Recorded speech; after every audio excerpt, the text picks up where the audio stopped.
Assalamualaikum warahmatullahi wabarakatuh. Selamat datang di channel Kabar CPNS P3K Kesehatan. Semoga teman sejawat dilindungi oleh Tuhan Yang Maha Esa. Teman sejawat yang baru tahu channel ini, silakan subscribe dan bunyikan tombol loncengnya agar tidak ketinggalan informasi tentang kabar CPNS dan P3K yang terbaru. Oke teman-temanku sekalian yang berbahagia, ini ada sebuah informasi teman-teman ya dari tribungayo.com. Penerimaan calon pegawai negeri sipil ya atau CPNS 2023 hanya dibuka untuk pemerintah pusat. Nah, kenapa ini teman-teman ya? Karena perekrutan CPNS 2023 tahun ini juga hanya dibuka untuk beberapa formasi saja teman-teman ya. Hal tersebut sesuai dengan keterangan dari surat yang dikeluarkan Menpan RB tentang pengadaan aparatur sipil negara tahun 2023 pada tanggal 14 bulan 3 2023 kemarin teman-teman ya. Dalam surat yang ditandatangani langsung oleh Menpan RB, Pak Abdul Azwar Anas membahas mengenai perekrutan ASN yaitu CPNS dan P3K tahun 2023. Untuk perekrutan ASN melalui CPNS hanya diinformasikan bagi instansi pusat teman-teman ya. Jadi untuk CPNS hanya di instansi pusat, di mana instansi pusat dapat mengusulkan kebutuhan CPNS dan P3K 2023 teman-teman ya. Oke, kita lihatkan teman-teman ya untuk suratnya teman-teman ya. Oke teman-temanku sekalian, nah ini teman-teman ya untuk pengadaan aparatur sipil negara ya tahun 2023 ini tertanggal 14 Maret 2023 teman-teman ya. Nah, ini yang terhormat pejabat pembina kepegawaian instansi pusat dan 2 pejabat pembina kepegawaian instansi daerah teman-teman ya. Nah, ini dalam rangka pemenuhan kebutuhan aparatur sipil negara atau ASN di lingkungan instansi pemerintah tahun anggaran 2023, maka setiap instansi pemerintah wajib menyusun kebutuhan jumlah dan jenis jabatan aparatur sipil negara yang mendukung pencapaian tujuan instansi pemerintah dengan penetapan Menteri PNRB ya, sebagaimana diatur dalam Undang-Undang Nomor 5 Tahun 2014, Peraturan Pemerintah Nomor 11 Tahun 2017, ya, Peraturan Pemerintah Nomor 17 Tahun 2020 ya tentang manajemen PNS dan Peraturan Pemerintah Nomor 49 Tahun 2018 tentang manajemen pegawai pemerintah dengan perjanjian kerja teman-teman ya. Jadi selanjutnya ini usulan kebutuhan ASN tahun anggaran 2023 harus memperhatikan ketersediaan anggaran ya dalam APBN atau APBD dengan prinsip zero growth, kecuali untuk pemenuhan ASN bidang pelayanan dasar di bidang pendidikan dan kesehatan. Sedangkan untuk usulan jabatan fungsional dapat pula diusulkan untuk semua jenjang jabatan fungsional sesuai dengan peraturan masing-masing jabatan fungsional dan akan ditetapkan sesuai ketersediaan instrumen seleksi. Nah, ini teman-teman ya, adapun hal-hal yang harus diperhatikan dalam menyampaikan usulan kebutuhan ASN sebagai berikut. Nah, ini teman-teman ya, yang kita bahas adalah instansi pusat. Nah, ini usulan kebutuhan berdasarkan peta jabatan yang telah ditetapkan oleh PPK ya. Itu PPK adalah pejabat pembina kepegawaian dan memperhatikan jumlah ASN yang memasuki batas usia pensiun tahun 2023 serta kesediaan atau kemampuan anggaran dengan ketentuan sebagai berikut teman-teman ya.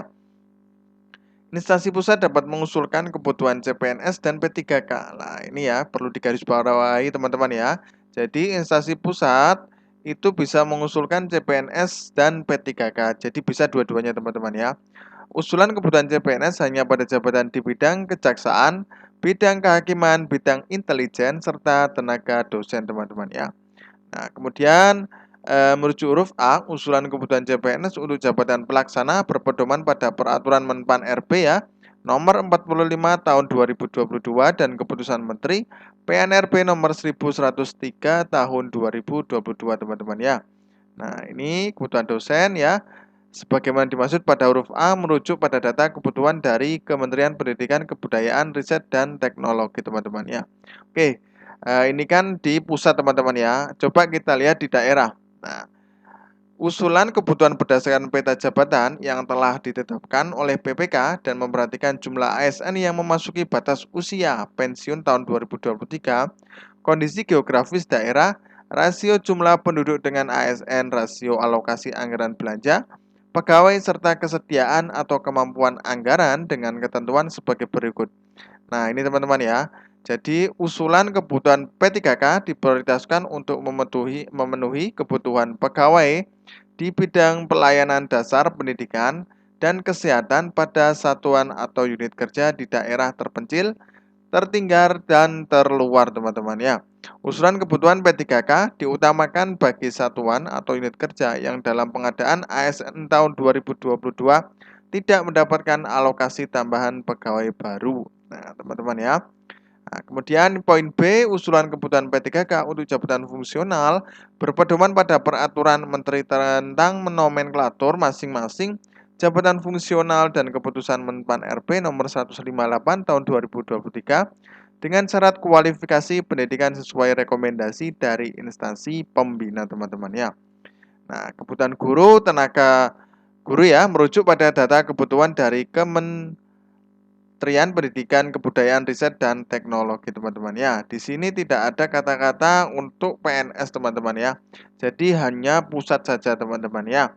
Jadi sudah jelas bahwasanya hanya pusat yang bisa mengambil atau merekrut CPNS, teman-teman, tahun 2023 nanti ya. Oke, kita lanjutkan, teman-teman ya. Lanjut, teman-teman ya. Usulan kebutuhan CPNS 2023 di instansi pusat khusus untuk jabatan di bidang kejaksaan, kehakiman, intelijen, serta tenaga dosen, teman-teman ya. Tapi di daerah juga bisa untuk yang di dosen, teman-teman ya. Kemudian sementara instansi daerah hanya dibuka untuk pegawai pemerintah dengan perjanjian kerja atau P3K, teman-teman ya. Adapun perekrutan P3K 2023 di instansi daerah difokuskan untuk tenaga guru dan kesehatan. Ya, benar sekali, teman-teman ya. Untuk di daerah memang difokuskan hanya dua, yaitu adalah tenaga guru dan kesehatan, teman-teman ya. Serta para pelamar P3K 2022 yang belum mendapatkan alokasi tambahan pegawai baru. Maka dari itu penerimaan CPNS 2023 hanya dibuka untuk pemerintah pusat saja. Selebihnya pengangkatan ASN melalui jalur P3K 2023, teman-teman ya. Jadi memang nantinya CPNS hanya akan dibuka dari instansi pusat, teman-teman ya. Nah, kemudian sama-sama akan menjadi ASN, lantas apakah yang membedakan CPNS dan P3K 2023? Ya, melansir dari kompas.com, P3K adalah pegawai yang mengisi formasi atau jabatan di berbagai instansi atau lembaga pemerintah. Nah, P3K juga menjadi bagian dari aparatur sipil negara. Meski sama-sama ASN, P3K berbeda dengan calon pegawai negeri sipil, teman-teman ya. CPNS sendiri merupakan PNS yang masih belum resmi diangkat. Dengan demikian mereka baru lolos tahap seleksi penerimaan, teman-teman ya. Jadi perbedaannya sangat sedikit, teman-teman ya.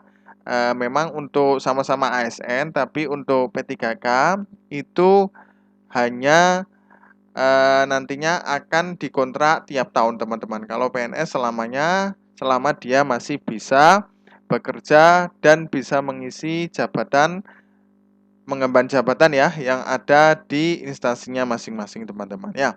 Oke, mungkin itu saja yang dapat kami sampaikan. Mudah-mudahan bermanfaat. Terima kasih. Wassalamualaikum warahmatullahi wabarakatuh.